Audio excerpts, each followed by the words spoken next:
Samajwadi party PDA की अवधारणा को लेकर आती है और ये कहती है कि हम पिछड़ों, दलितों, अल्पसंख्यकों के लिए काम करते हैं और अपने अलग अलग सभाओं में पीडीए का की अलग अलग परिभाषा देते हुए दिखाई देते हैं।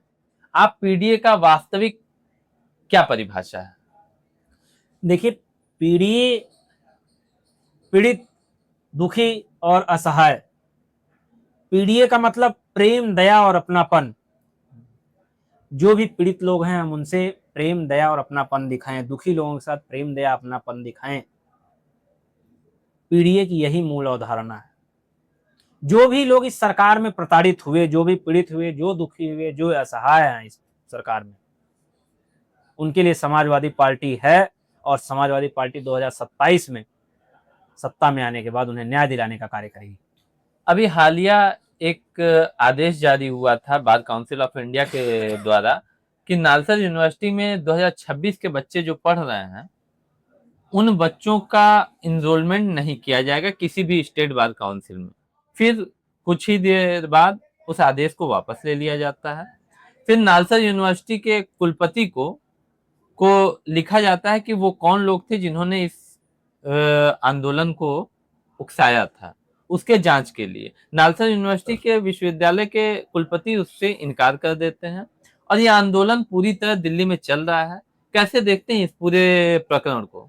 देखिए, लगातार छात्रों के लिए, छात्र किसी भी विश्वविद्यालय का हो, किसी भी संस्थान का हो, उसके लिए अपमानजनक शब्दों का इस्तेमाल करना, उनको अपमानित करना सर्वथा अनुचित और गलत है।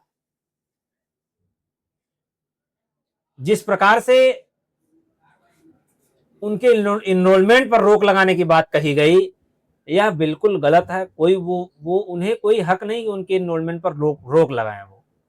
और निश्चित तौर पर यह भारतीय जनता पार्टी के द्वारा पोषित लोग हैं जो इस तरह का बयान देते हैं और ऐसा कार्य करते हैं। और शायद बीसीआई के जो चेयरमैन हैं वो भारतीय जनता पार्टी से राज्यसभा सांसद चुनकर गए हैं, तो निश्चित तौर पर वही बात करेंगे जो उनकी पार्टी सिखाती है, जो पार्टी कहती है। अधिवक्ता तो हमेशा अन्याय के खिलाफ लड़ाई लड़ने का काम करता है। आज अधिवक्ता ही खुद अपनी लड़ाई लड़ने में खुद को कहाँ खड़ा पा रहा है। न ही वो एडवोकेट प्रोटेक्शन एक्ट लागू करवा पा रहा है, ना ही हेल्थ कार्ड अपना बनवा पा रहा है, ना ही बीमा की योजनाओं का लाभ ले पा रहा है। कैसे देखते हैं इस पूरे प्रकरण को? देखिए, इसका उत्तर समझने के लिए आपको अधिवक्ताओं का इतिहास भी जानना होगा। भारत की आजादी के इतिहास को आप देखें, समझें और पढ़ें तो उसमें आप पाएंगे कि सबसे ज्यादा योगदान यदि आजादी की लड़ाई में किसी का रहा तो वह अधिवक्ता समुदाय का रहा। अधिवक्ता ने, महात्मा गांधी ने स्वयं बैरिस्टर थे, उन्होंने लड़ाई लड़ी। बहुत सारे अधिवक्ताओं ने अपने प्राणों की आहुति दी, बलिदान दिया, तब जाकर यह देश आजाद हुआ। चूंकि ब्रिटिश शासन के समय अधिवक्ता ही आवाज उठाते थे, तो यह सरकार भी ब्रिटिश शासन की तरह ही तो है।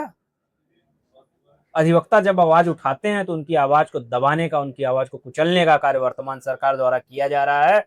और वर्तमान सरकार को जिस तरह से अंग्रेजों द्वारा भारत को छोड़ दिया गया, वैसे ही वर्तमान सरकार के लोग भी इस देश की गद्दी से उतर जाएंगे अगर अधिवक्ताओं को प्रताड़ित करने का कार्य उन्होंने किया। इसी के साथ हम अगले एपिसोड में अपने नए मेहमान के साथ मिलेंगे। तब तक के लिए नमस्कार। जय।